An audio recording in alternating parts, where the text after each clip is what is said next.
We're gonna have a G7 chord. We're gonna have a C7 chord, 2, 3, 1 open, and a D7 chord, open 2, 1, 2.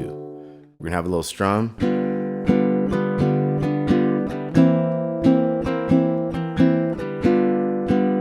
we're gonna play a 12-bar blues. Okay, so that's the basic gist of it. So let's take a look at that strum. So it's basically 1, 2, and 3, and 4, and.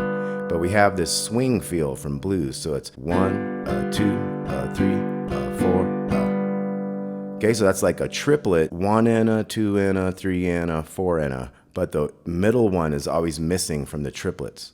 So it's like 1, 2, 3, 4.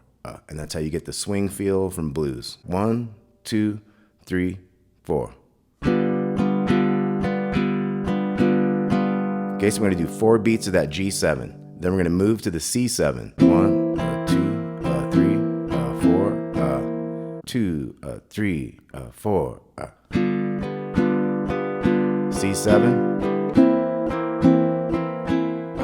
G7. Do that twice. And C7 twice.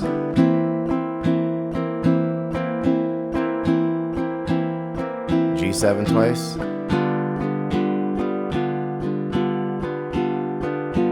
D7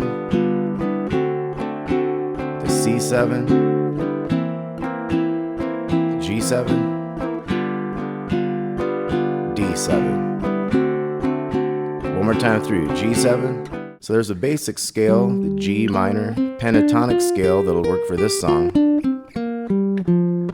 5 is the root note, so that's your most important note. That's like your home bass note. You could also play that lowest note as part of the scale as well. Now we have other notes here, 3 and 5. The 5 can go to 7 if you want.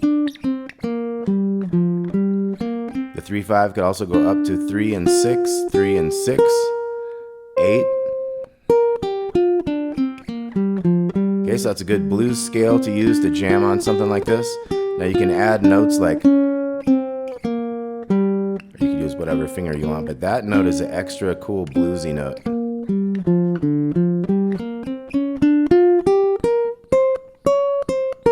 Repeats itself up here. There's another spot for it. Whenever you see them in a row like that, it's one of those.